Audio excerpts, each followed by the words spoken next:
Doctor सिक्का मिल जी बराला। सभापति महोदय, आपने मुझे मांग संख्या 27-28 चिकित्सा एवं स्वास्थ्य चिकित्सा शिक्षा पर मेरे विचार रखने का मौका दिया, उसके लिए आभार। सर्वप्रथम तो मैं सत्ता पक्ष के एक साथी विधायक जिन्होंने 2 दिन पहले एक लिंग भेदी कुछ शब्दों का प्रयोग किया था, उस पर घोर आपत्ति दर्ज कराना चाहूँगी और साथ ही सभापति महोदय मैं आपसे निवेदन करना चाहूँगी कि उनके जो भी शब्द कहे गए हैं उन्हें कार्रवाई से एक्सपंज किया जाए। और शायद यही मानसिकता है बीजेपी सरकार की कि भले ही आपका बजट एक महिला फाइनेंस मिनिस्टर पढ़ रही हैं, परंतु आपके तीनों बजटों पर आपकी इस बेटी विरोधी महिला विरोधी सोच की वजह से ना तो लक्ष्मी माता की कृपा हुई है और ना ही सरस्वती माता की कृपा हुई है। सब बजट फेल हैं, जनता को पूरी तरह से आपके बजटों ने निराश किया है और मेडिकल बजट की भी यही हालत है। बजट में एक शब्द का प्रयोग किया गया ज्ञान, जिसमें एन स्टैंड्स फॉर नारी, पर आपकी सरकार ने नारी को सिर्फ एक वोट बैंक माना है, सिर्फ योजनाएं कागजों में हैं, कहीं भी धरातल पर नजर नहीं आती। और इस पर मैं कुछ पंक्तियां कहना चाहूंगी। बेटी को जो आंके तराजू में कमतर मानकर, बेटी को जो आंके तराजू में कमतर मानकर उस शासन की नीयत पर प्रश्न उठाना सरेआम होकर, बेटी अगर झुके तो सत्ता को शर्म आनी चाहिए, बेटी अगर झुके तो सत्ता को शर्म आनी चाहिए, जो भेद करे संतानों में वो सरकार बदलनी चाहिए। बहुत सारे आप लोगों ने बार बार विकास के वादे किए, बार बार इस विकास शब्द को इतना ओवर यूज आप लोगों ने किया है कि मुझे लगता है कि ये विकास नाम का जो बच्चा है वो तो बहुत ही अवरुद्ध ग्रोथ का शिकार हो गया है।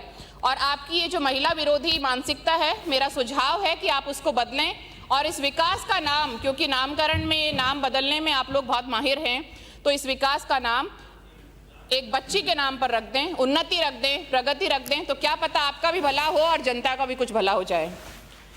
बजट में आपने उल्लेखित किया कि जीएसडीपी 21 लाख करोड़ की, और उसमें हेल्थ सेक्टर को आपने 27,770 करोड़ रुपए का बजट आवंटित किया, जो जीएसडीपी का 1.3% है। केंद्र सरकार ने 2017 में नेशनल हेल्थ पॉलिसी ड्राफ्ट की थी और उसमें कमिट किया था कि 2025 तक स्वास्थ्य पर जो बजट दिया जाएगा वो जीडीपी का 2.5% होगा। 2025 भी आ गई है और हेल्थ पर जो खर्च किया जा रहा है वो सिर्फ 1.6% है जीडीपी का, both state and centre combined. तो ये छलावा, आप यही छलावा 2047 के नाम पर भी जनता के साथ कर रहे हैं। डबल इंजन की सरकार है, जनता जान चुकी है कि फेल हो चुकी है डबल इंजन की सरकार, और जनता को अब वापस उसी कांग्रेस के इंजन की याद आ रही है जिसने कोविड में इस राजस्थान को बखूबी संभाला और जिस कांग्रेस ने आज़ादी दिलाने से लेकर एक बहुत ही गरीब स्थिति से इस देश को लाकर 21वीं सदी में प्रवेश कराया, डिजिटल एजुकेशन हेल्थ क्रांति लाई, तो उसी कांग्रेस सरकार की जनता को फिर से याद आने लगी है। बात मैं करूं मुख्यमंत्री निःशुल्क दवा योजना की, ये हमारी कांग्रेस सरकार की एक बहुत ही महत्वाकांक्षी और कल्याणकारी योजना थी। हमारी सरकार द्वारा आमजन के लिए शुरू किया गया यह एक मास्टर स्ट्रोक था, पर अब इस पर्ची सरकार की बेकदरी ने इस योजना को भी मृत प्राय कर दिया है। एमएनडीवाई में लगभग 1820 तरह की मेडिसिन हैं जिनकी सप्लाई का जो रिस्पॉन्सिबिलिटी है वो आरएमएससीएल की है। पर मैं आज आपके माध्यम से मंत्री महोदय से जानना चाहूँगी कि आज आरएमएससीएल द्वारा इनमें से कितने प्रकार की दवाइयाँ हैं जिनकी आपूर्ति राज्य भर में की जा रही है और कितने तरह की दवाइयों की सप्लाई आरएमएससीएल द्वारा रेट कॉन्ट्रैक्ट नहीं हो पाने की वजह से उसकी आपूर्ति बाधित है। जिनका रेट कॉन्ट्रैक्ट नहीं किया गया है उसकी सप्लाई का तरीका भी इस सदन को मंत्री महोदय जरूर बताएं। दवाओं की खरीद, पूर्व में जब दवाओं की खरीद कांग्रेस शासन में आरएमएससीएल द्वारा की गई, तब केंद्रीय स्तर पर क्रय ना करने के उपरांत आज ये सरकार स्थानीय स्तर पर मेडिकल कॉलेज, पीएमओ, सीएमएचओ और सीएचसी स्तर पर इनकी आवश्यकता होने पर खरीद कर रही है, तो आप इस सदन को अवगत कराएं कि इससे कितना अतिरिक्त भार योजना पर पड़ रहा है, क्योंकि सभी को ज्ञात है कि RMSCL एक बड़ा भ्रष्टाचार का अड्डा बन चुका है। और बहुत ही दर्द के साथ उल्लेखनीय है कि योजना की मूल भावना, MNDY योजना की जो मूल भावना थी कि आम जन को जेब से पैसा ना खर्च करना पड़े, उस व्यक्ति को भी, अंतिम पंक्ति में खड़े व्यक्ति को भी इलाज मिले और दवाइयाँ मुहैया हों, तो इस मूल भावना के उल्टा लोगों को जेब से दवाई खरीदनी पड़ रही है, या फिर उन्हें जो कम सुरक्षित अल्टरनेटिव्स हैं वो डॉक्टरों को सरकारी सिस्टम में देने पड़ रहे हैं। मंत्री महोदय, आप, सभापति महोदय, आपके माध्यम से मेरा इनसे, मंत्री महोदय से अनुरोध है कि आप इसमें गंभीरता से संज्ञान लें कि कहां पर भ्रष्टाचार RMSCL में हो रहा है। उच्च स्तर की मिली भगत से आनन फानन में अपने चहेतों को लाभ पहुंचाने के लिए, मैं फिर से इस चीज़ को एम्फसाइज करती हूं कि अपने चहेतों को लाभ पहुंचाने के लिए मिली भगत से सारा काम हो रहा है। मन मर्जी की रेट में स्थानीय स्तर पर दवाओं की खरीद हो रही है, सरकारी कोष को नुकसान पहुंच रहा है, जनता का जो टैक्स का पैसा है उसका नुकसान हो रहा है, और जनता के साथ यह एक बड़ा धोखा है। आप लोग ईश्वर के नाम पर वोट लेते हैं, तो ईश्वर देख रहा है कि किस तरह से आप उन्हें सरकार, जो स्वास्थ्य है उनका मूल अधिकार है, वो भी ठीक से मुहैया नहीं करा पा रहे हैं। 500 अतिरिक्त ड्रग डिस्ट्रीब्यूशन सेंटर्स की बात आपने की, पर जब दवाएं ही तरीके से सुचारू रूप से उपलब्ध नहीं हैं, तो ये किस तरह से कारगर साबित होंगे। कैल्शियम जैसी एक दवा जो गर्भवती महिलाओं को पूरे जो उनकी प्रेगनेंसी के दौरान प्रेस्क्राइब की जाती है, ऐसा एक सप्लीमेंट जो वृद्धजनों को भी प्रेस्क्राइब किया जाता है, वो भी आपकी इस सप्लाई में अभी अवेलेबल नहीं है। सिरप पैरासीटामोल, सिरप साल्बिटामोल और बहुत सारी ऐसी दवाइयाँ, ये जो सिरप्स हैं ये बच्चों के लिए काम में ली जाती हैं। जब यह सरकारी सिस्टम में उपलब्ध नहीं होती हैं, तो या तो इनके, जैसा मैंने कहा, कम सुरक्षित ऑल्टरनेटिव्स डॉक्टर को देने पड़ते हैं, या मजबूरी में जो मरीज है उसे बाहर से इनकी खरीद करनी पड़ती है। तो इस चीज़ पर आपके मंत्रालय को बहुत गंभीरता से ध्यान देना चाहिए कि इतनी सुंदर योजना को आपने जो बंटाधार किया है, वो उसके लिए जनता आपको ज़रूर कोस रही है। और एक और खेद का विषय है कि कफ सिरप का जो कांड हुआ था, उसमें केयॉन्स कंपनी की सभी 29 दवाइयों को से प्रतिबंध हटाने में RMSCL ने बहुत ही सक्रियता दिखाई। रेट कॉन्ट्रैक्ट्स जो ज़रूरी दवाइयों के हैं, एसेंशियल ड्रग लिस्ट में हैं, उनके कॉन्ट्रैक्ट्स नहीं हो पा रहे हैं, मगर उन दवाइयों पर से, उस कंपनी की दवाइयों पर से प्रतिबंध हटाने के लिए बहुत फटाफट जल्दबाजी करके उस कंपनी को इन्होंने अनुग्रहित किया। और ये दिखाता है कि बच्चे की मौत, परिवार और सिस्टम प्रभावशाली लोगों के सामने बिल्कुल बेबस है और पैसा जीत जाता है।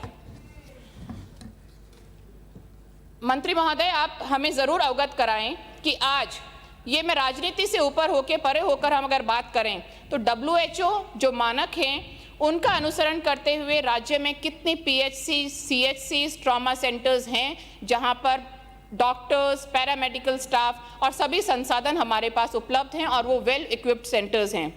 मैं अगर मेरे चोमू में कालाडेरा क्षेत्र की बात करूं, तो वहाँ CHC है जो संसाधनों से तो पूर्ण है ही नहीं, पर वहाँ 2.5 साल से हमारे पास स्त्री रोग विशेषज्ञ नहीं हैं। वो एक बड़ा एरिया है, बड़ी जनता को कैटर करता है। वहाँ की प्रसूताओं को वहाँ से प्राइवेट सेंटर्स में जाना पड़ता है, या वहाँ से बहुत दूर जो CHC हैं वहाँ पर जाना पड़ता है। तो ये एक सरकार की एक बहुत बड़ी फेलियर है।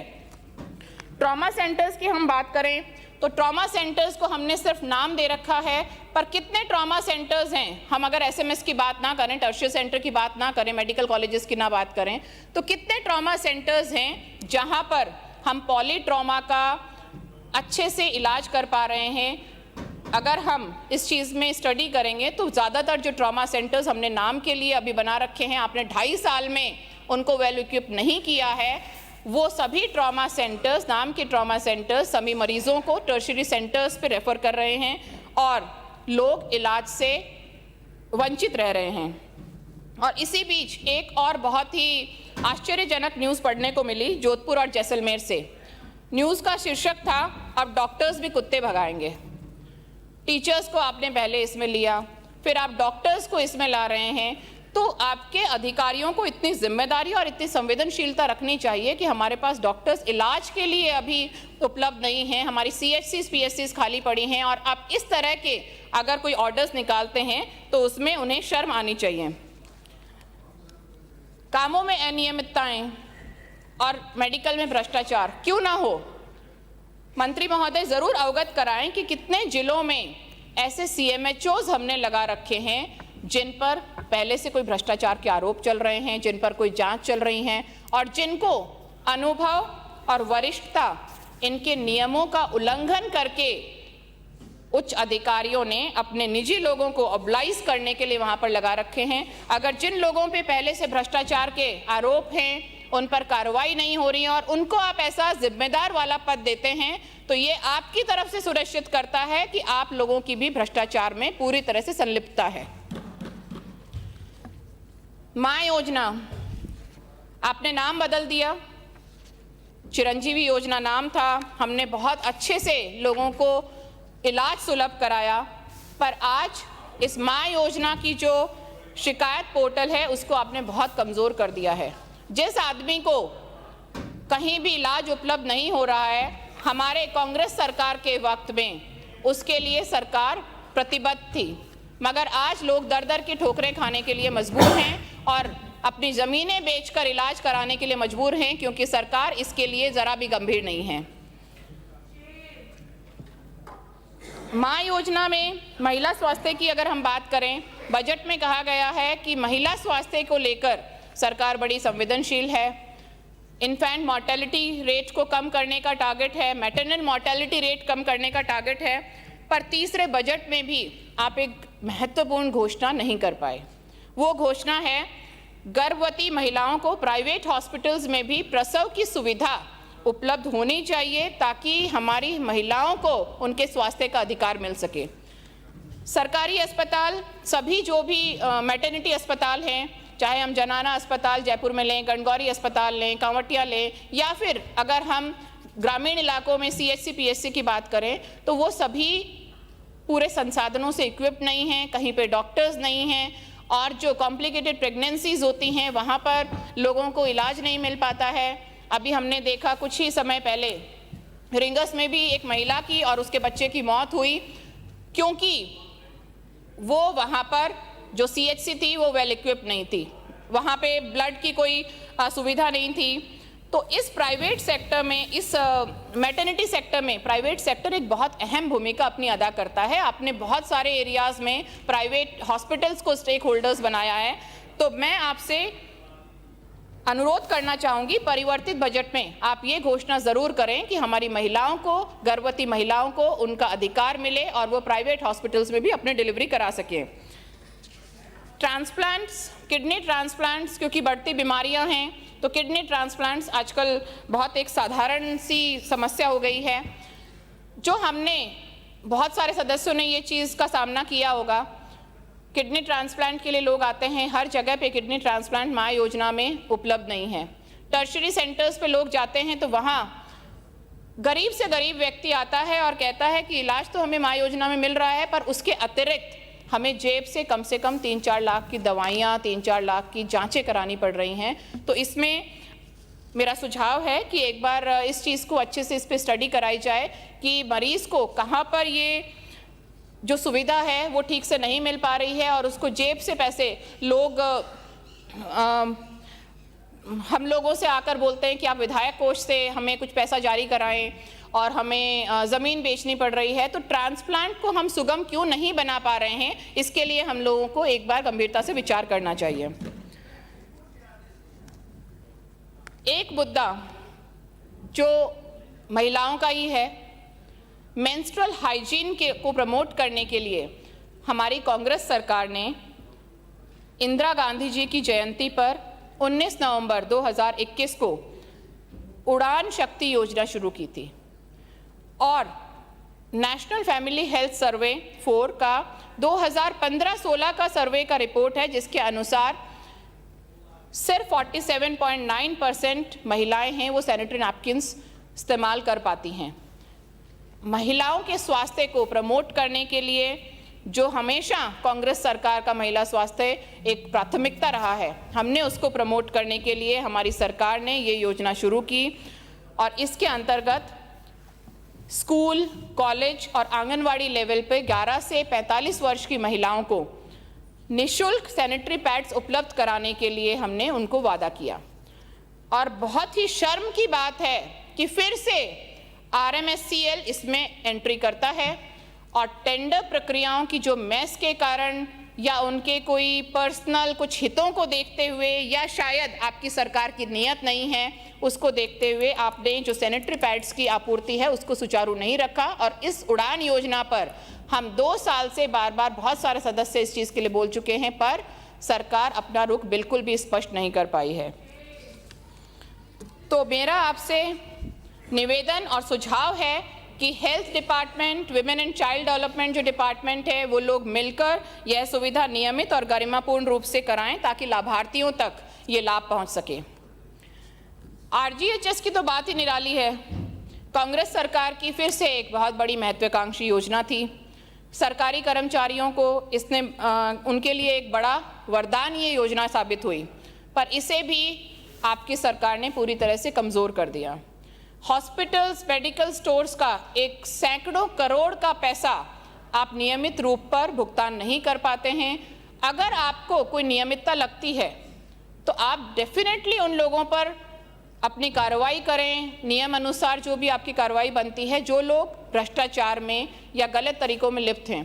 पर जो लोग बिल्कुल क्लियर हैं, उन अस्पतालों को, उन स्टेक होल्डर्स को आपको उनका हित देखते हुए और मरीजों का हित देखते हुए उनका जो नियमित पेमेंट है वो ज़रूर करना चाहिए। और इस चीज़ पर हमारे पूर्व मुख्यमंत्री अशोक जी गहलोत ने भी अपनी व्यथा जाहिर की थी, क्योंकि 800 करोड़ से ज़्यादा का जो पेमेंट है वो लोगों का हॉस्पिटल्स का अटका हुआ था और उससे हॉस्पिटल्स ने कहा कि हम लोग RGHS में काम नहीं करेंगे। नुकसान किसका हुआ? आपकी सरकार का नहीं हुआ, नुकसान हुआ उन कर्मचारियों का जिनको इनसे, इस योजना से बहुत ही सुलभ जो उपचार है वो मिल रहा था।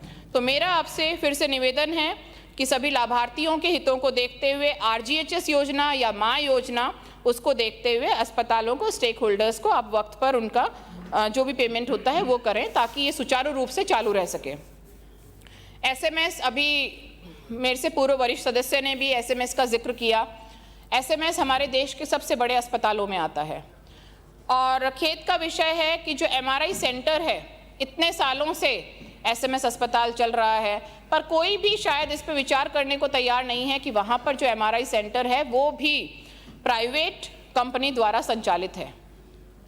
तो ये एक खेद का विषय है। IPD टावर की बार बार बात होती है, आपका आधा कार्यकाल पूरा होने पे आया, पर एक कछुए की चाल से उसमें चल रहा है। आए दिन कोई न्यूज़ आती है, कभी उसकी पार्किंग की जो व्यवस्था है, कभी वो कंट्रोवर्सी में रहती है, कभी उसके बजट कंट्रोवर्सी में रहते हैं, मगर लोगों का उसका लाभ नहीं मिल पा रहा। JK लोन के लिए आपने 500 करोड़ के टावर की घोषणा की और कुछ नई पीडियाट्रिक न्यूरोलॉजी जैसी ब्रांचेस की भी घोषणा की, तो ये अप्रिशिएबल है, पर निवेदन है कि और घोषणाओं की तरह ये सिर्फ कागजों में ना रहें और इनका क्रियान्वयन जल्दी किया जाए। बजट में कहा गया कि पंचायत स्तर पर आप आरोग्य शिविर आयोजित कराएंगे, नॉन कम्युनिकेबल डिजीजेस को देखते हुए, मैटरनल एंड चाइल्ड हेल्थ को देखते हुए और मेंटल हेल्थ को देखते हुए आपने उस पर फोकस करने की बात कही। अच्छी बात है अगर ये हो पाए तो, पर मैं पिछली बजट घोषणा की एक और आपकी घोषणा की बात करूंगी, जिसमें मुख्यमंत्री आयुष्मान आदर्श ग्राम पंचायत का एक बड़ा सा शगुफा आप लोगों ने छोड़ा था, जो अभी भी हवा में ही है। ना पंचायती राज को इसके बारे में मालूम कि ये योजना क्या है, ना स्वास्थ्य विभाग को इसके लिए कोई नॉलेज है, इसमें क्या इंडिकेटर्स हैं, कौन इसे मॉनिटर करेगा, कौन इसे देखेगा, इसके लिए किसी को कुछ नहीं पता। वो पिछले घोषणा, आपकी जो बजट घोषणा है उसका भाग थी और अभी भी सिर्फ वो कागजों में है। आपकी सरकार सिर्फ घोषणा करती है, प्रचार करती है और फिर भूल जाती है कि पिछले बजट में क्या था। तो आप इसका क्रियान्वयन अगर कर पाएँ तो अच्छी बात होगी। और मंत्री महोदय से मेरा निवेदन रहेगा कि इस योजना में पिछले साल से अब तक क्या प्रगति हुई, उससे ज़रूर आप सदन को अवगत कराएं। एक सरकार से मेरा सीधा सवाल है कि संविदा कर्मियों के लिए आप लोगों ने पिछले 2.25 साल में क्या किया। स्वास्थ्य विभाग में संविदा कर्मियों के नियमितीकरण की प्रक्रिया पिछले कांग्रेस सरकार के समय पूरी हो गई थी। फाइलें तैयार हैं, पात्रता तय है, ढांचा बना हुआ है, बस अंतिम आदेश रुका हुआ था, वो बाकी था जो आपकी सरकार को करना था। आपकी सरकार ने सभी संविदा कर्मियों को अधर झूल में रख दिया है। जिन लोगों ने कोविड में अपनी जान जोखिम में डाल दिन रात ड्यूटी की, आज वो खुद ही अपने करियर को लेकर असुरक्षा की भावना में जी रहे हैं। तो आप ज़रूर ये अपना रुख स्पष्ट करें कि आप संविदा कर्मियों का शोषण जारी रखेंगे या उन्हें अधिकार देने का भी आपके कोई मंशा है। रेगुलराइजेशन तो बात की बात है, आप तो उनके रूटीन जो मानदेय अभिवृद्धि है आप लोगों ने तो उसे भी रोक रखा है, जिसका नियम है कि सालाना 5% अभिवृद्धि होनी चाहिए। मैं आपका सदन का यहाँ पर ध्यान आकर्षित एक और मुद्दे पर करना चाहूँगी कि NRHM भर्ती को लेकर 18 साल से कोर्ट में केस चल रहा था। हाई कोर्ट में 2500 अभ्यर्थियों की नियुक्ति का जो केस लंबित था, उसमें डबल बेंच द्वारा सितंबर 2025 में आदेश दिया गया कि इन लोगों को नियुक्तियां दी जाए, मगर सरकार की इस तरफ कोई भी ध्यान नहीं है और ये लोग कंटेम्प्ट ऑफ कोर्ट में के लिए कोर्ट में जाने को तैयार हैं। मगर सरकार जो भर्तियों की बात करती है कि हमने इतनी भर्ती दी, उतनी भर्ती दी, कोर्ट के आदेश के बावजूद आप 2500 नर्सिंग कर्मचारियों को भर्ती नहीं दे पा रहे हैं। बहुत समय से चिकित्सा विभाग से जुड़े हुए सभी जो डॉक्टर्स हैं वो अपने पृथक मेडिकल कैडर की बहुत लंबे टाइम से डिमांड रख रहे हैं, पर मुझे खेद है कि आपकी सरकार का इस पर कोई भी ध्यान नहीं है। आपके बजट को बहुत सुंदर सुंदर शब्दों से सजाया गया, तो आपने बहुत सारे अवार्ड्स भी इसमें घोषित किए हैं। तो एक अवार्ड उन अधिकारियों के लिए भी होना चाहिए जिन्होंने इतने सुंदर शब्दों से आपके बजट को सजाया, जैसे राज सुरक्षा, राज ममता, CM राइज, पर क्रियान्वयन करने की इन लोगों की कोई भी हमें मंशा नहीं लगती। तो एक अवार्ड तो कम से कम इन्हें देकर आप प्रोत्साहित जरूर करें। बजट में मानसिक स्वास्थ्य की बात की गई, राज ममता, पर कितना बजट आपने मानसिक स्वास्थ्य के इस फील्ड को दिया है, यहाँ पर इस बजट कितना बजट आवंटित किया गया है, इस पर कोई भी तरह की आपने बात नहीं की। राजमेश की हम बात करें, मेडिकल एजुकेशन पे हम आए, तो ये हम लोगों के लिए एक बहुत ही व्यथा का विषय है कि आज हम ऐसे डॉक्टर्स बना रहे हैं जो बिना फैकल्टीज के कॉलेज से निकल जाते हैं, पास आउट कर जाते हैं, और वो जब फील्ड में आते हैं तो हमें किस तरह का उपचार मिलेगा। अराजकता होने वाली है आने वाले समय में चिकित्सा के क्षेत्र में, क्योंकि अब तक जो लोग बहुत अपने गर्व से कहते थे कि हम डॉक्टर हैं और लोग अपने बच्चों को डॉक्टर बनाना चाहते थे, वही लोग अब अच्छा डॉक्टर ढूंढने के लिए दर दर भटकेंगे। संसाधनों की कमी से हमारे जो कॉलेजेस हैं वो जूझ रहे हैं। YouTube के माध्यम से मेडिकल की पढ़ाई हो रही है। और धौलपुर का एक मुझे किस्सा सुनने में आया, धौलपुर मेडिकल कॉलेज का, कि एक बैच फार्मा की बिना कोई फैकल्टी हुए उस साल को पास कर लेता है, पर पूरे टाइम में फार्मा की कोई फैकल्टी नहीं आती है। DNB, MCH और DM सीट्स ये बढ़ाने पर आपने विचार किया, पर कम से कम जो पोस्ट ग्रेजुएशन की जो है MBBS की, उनकी फैकल्टीज तो आप उपलब्ध कराएं। 2.25 साल में कहीं कुछ भी हमें धरातल पर नजर ही नहीं आता है मेडिकल एजुकेशन को लेकर। रिम्स बिल को पारित करते हैं, पर रिम्स की पिछले 1 साल में, पिछले बजट से लेके अब तक, जब से रिम्स बिल पारित हुआ है उसके बाद से अब तक कहीं कोई प्रक्रिया में हमें स्पीड नजर नहीं आती। फॉरेन मेडिकल ग्रेजुएट्स फर्जी सर्टिफिकेट्स मिल रहे हैं, RMC से फर्जी MBBS की डिग्रीज दी जा रही हैं। तो हम किस तरीके की मेडिकल सुविधाएं लोगों को उपलब्ध करा पाएंगे, ये हम लोगों के लिए, सभी के लिए, सभी पार्टियों के लिए एक सोचनीय विषय है। नोबल प्रोफेशन है, जिंदगियां बचाने का डॉक्टर्स पे एक बहुत बड़ा भार रहता है। डॉक्टर्स जिन्हें धरती का भगवान कहा जाता है, डॉक्टर खुद कहते हैं कि भगवान मत मानो, पर आज हम फर्जी लोगों को डिग्रियां देकर, सर्टिफिकेट्स बांटकर, उस पर कोई भी अंकुश ना लगा पाकर हम सभी लोग, हमारी सब लोगों की राजनीति यहां पर फेल होगी। ईएसआई मेडिकल कॉलेजेस में भी एमबीबीएस के जो इंटर्न के छात्र हैं वो लोग अपने स्टाइपेंड को बढ़ाने के लिए लगातार मांग कर रहे हैं। मैं चोमू की भी कुछ डिमांड्स मैंने बताया। कालाडेरा में हमारे पास गायनेकोलॉजिस्ट नहीं हैं और एसडीएच में हमारे पास बहुत सारी बुनियादी सुविधाएं नहीं हैं जो हमने कट मोशन में भी आपको मंत्री महोदय को दी हैं। तो इसके आखिर में मैं यही कहना चाहूँगी कि हम सब लोगों का ये दायित्व बनता है कि हम राजनीति से परे होकर स्वास्थ्य की शिक्षाओं को सोचें और जन स्वास्थ्य सर्वोपरि। 1 मिनट और मैं आखिरी पंक्ति पूरा ज्यादा 5 मिनट और 8 सेकंड हो गया। 25 मैं 2 मिनट पहले घंटी बजाय आपने कहा 25 मिनट है, 5 मिनट 25 मिनट 8 सेकंड हो गया। नहीं गोपाल जी शर्मा। हाँ, मेरा समय शुरू होता है अब। माननीय सभापति महोदय,